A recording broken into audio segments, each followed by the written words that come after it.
20 this afternoon. We got the first reports of this chase out of Rancho Cucamonga, out of the Inland Empire. CHP officers driving fast, have a very dramatic, painful, maybe even a fatal end, riding speeds at times up to 90, 100 miles per hour. That's not what these freeways are designed for. The initial call, we're not sure why they're chasing this guy, but at this point we can feel safe to say it's failure to yield, clearly reckless driving. We'll keep our helicopter over the chase for the afternoon. Live from Air 7 HD, I'm Bill Thomas, ABC 7 Eyewitness News. Thank you, Bill. Right now we have CHP Officer Gomez on the phone to tell us some more information. Officer, are you there? Yes, I'm here. What can you tell us about this? Well, we're about 30 minutes into this pursuit. It initially started in the Inland Empire at the 210 freeway right before Indian Hill. And the initial want for the vehicle, the initial reason for the stop, or the attempted stop, I should say, was for speeding. Now, the officers were behind the vehicle, and rather than slowing down, that motorcycle rider sped up, has been traveling on the 210 freeway essentially the entire time, the entire 30 minutes of this chase, in and out of the carpool lane and that number 1 lane at speeds of up to 85 miles an hour. He's been quite erratic throughout this time. Something that is of great concern for the moment is the fact that he's been punching vehicle mirrors as he rides by them, which can be very dangerous, not just for him, but also for the motoring public.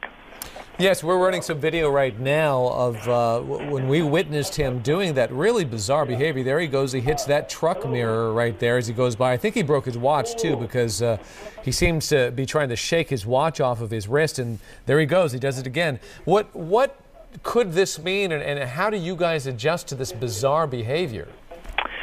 Well, it's definitely something that has us concerned. The erratic behavior, along with the erratic riding and the failure to yield, has us concerned, as we would be concerned with any other pursuit. But because this is a motorcycle, we have to use different tactics. And our main concern is the motoring public safety, followed by officer safety, and obviously the rider safety.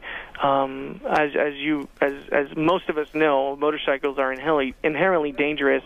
You add the element of riding erratically and maybe not the right mental status, then that makes things a little bit more dangerous. Right, we understand now. We're watching this. This is a live picture now. We understand that you now have motorcycle officers behind this suspect. So you're pursuing him with motorcycles. Give us the reasoning behind that. Well, the reasoning behind that is because of the motorcycle's ability and the CHP officer's rider's ability. They're able to maneuver a little easier and minimize the danger that we put the public in when we're actually chasing this person. If this motorcycle rider decided to speed up, it would be a lot easier for a motorcycle CHP officer to not only keep up with them but minimize the danger there. Also, it seems to be a very dangerous thing to be pursuing somebody on a motorcycle because you are very vulnerable. Your body is just out there. And the same holds true for the person you're in pursuit of. If he hits anything, he could very well be killed a lot easier than, let's say, somebody in a car. Absolutely. That's absolutely true.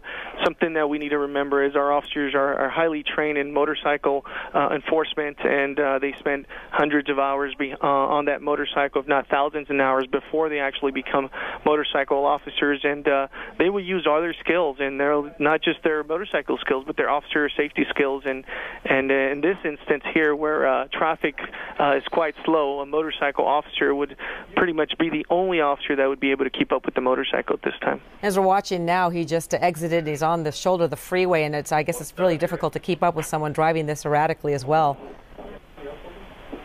That's right. It's not just it's difficult keeping up with the vehicle that's driving erratic. Now, the motorcycle element, and as I mentioned earlier, the ability for the motorcycle to travel through traffic and on shoulders and things of that nature make it even more difficult, and the risk factor obviously increases as well. Right, that's a perfect example right there of the acceleration a motorcycle has over a car, the way he zipped through traffic, changed lanes, then he took off. So luckily, you do have some officers in pursuit of him on motorcycle. And look, he seems to be exiting right now. Is there a point where he gets so erratic that you pull off the pursuit altogether and just leave the helicopter overhead? Well, the pursuits are fluid and they're ongoing, so there's not one set standard for a pursuit. However, we will determine whether or the risk of gaining him outweigh the gains of capturing him, and we'll we'll act accordingly with either the airship up above or discontinuing the pursuit altogether if the safety element is just too great for the public. And we're watching now as that CHP officer comes very close up to him. What kind of tactic do you use in this sort of circumstance?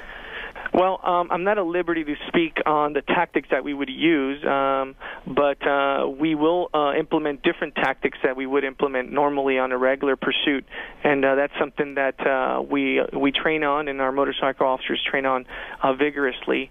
And safety for the public is going to be number one, so that's going to be what determines what we do in this instance. Do you have such a thing as a spike strip for a motorcycle, or could you use the same spike strip on them? And obviously, there's probably nothing like a pit maneuver you would use on a vehicle or a car that you could use on a motorcycle. Is that correct?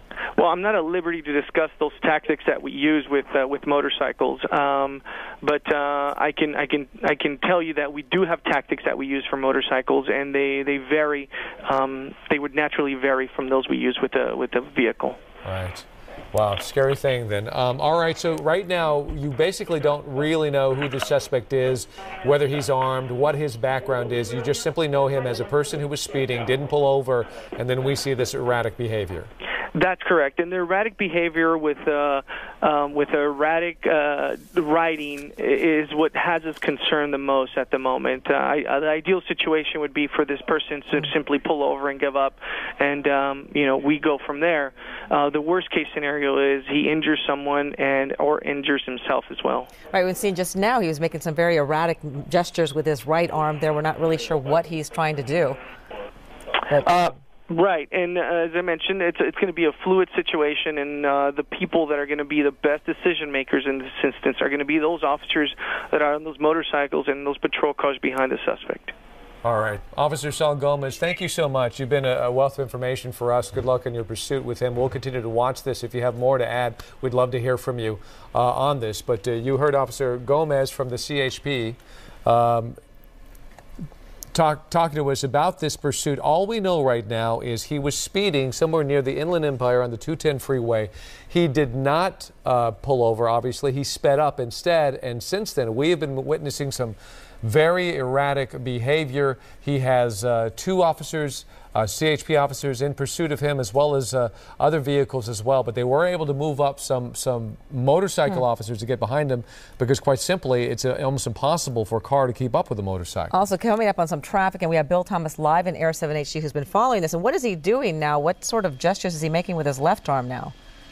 Well, he may have a broken hand. We saw him a while ago actually punching those car mirrors off of vehicles on the 210 and then later onto the 134. I saw him throw his gloves off when he was on the 210 westbound at Lake Avenue in Pasadena, and it looked like his hands may have been swollen. Right now we're on the Hollywood Freeway in the San Fernando Valley, 170 northbound, Roscoe Boulevard. He's doing everything he can to get around that traffic. This is where it gets real heavy at Roscoe. That's because it's where the 170 actually terminates and pushes you onto Interstate 5 into the San Fernando Valley. Let's say something about that motorcycle he's on that appears to be what's called a Honda CBR 1000. That's a very small motorcycle and extremely powerful motorcycle. Speeds have been estimated at nearly 100 miles per hour. He's in the carpool lane right now, clearly slowing down quite a bit to get around all that traffic, but this is brutally dangerous. There's really only two ways for law enforcement to stay on top of this guy. Very dangerous now in the construction zone, in the dirt. That's extremely difficult to do, especially at those speeds without perfect tires and expert riding. I've ridden in the dirt. It's very tough on a dirt bike, but boy, a street bike, this showing some really good ridership.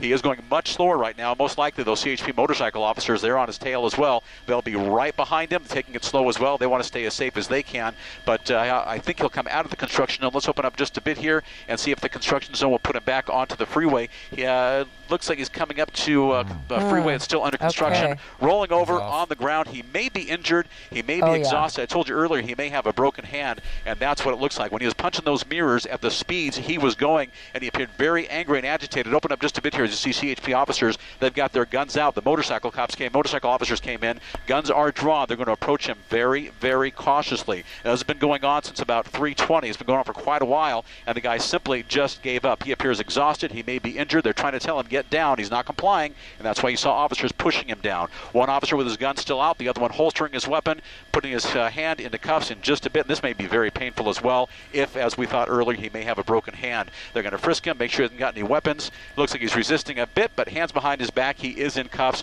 unfortunately, this thing is over. This all began right around 3:20 out of Rancho Cucamonga. CHP officers telling us they were chasing a guy on a motorcycle simply for speeding. He didn't want to stop, so that counts for failure to yield. We've noticed a great deal of reckless driving. This may also turn into a hit-and-run suspect. He was actually hitting other cars with his fists on the freeway. Nobody was hurt, I understand, on the freeway. I didn't see anybody pulling over, just some property damage. Rolling him over now, and fortunately this has come to an end in the north end of the San Fernando Valley, adjacent to the 5 and the 170, where there's a major construction project going on right now. He may have tried to outrun CHP officers getting into that construction zone and just simply rolled the bike over, got off, and gave up. Fortunately, suspect in custody, and this is all wrapped up. They are saying it's code 4 right now, and the suspect is in custody. We're live this afternoon in Air 7 HD over the San Fernando Valley. Bill Thomas reporting, ABC 7 Eyewitness News. Look at that police CHP officer is actually consoling that rider right now, talking to him, consoling him, letting him know everything's going to be all right. He's in custody. The chase is over. Business is done, and we'll keep the helicopter overhead for the next several minutes. Well, we're lucky it did not end tragically like it certainly could have, especially with a rider on a motorcycle. So good work there, and this is over. We'll try to get some follow-up information for you and bring you an update. Thank you, Bill.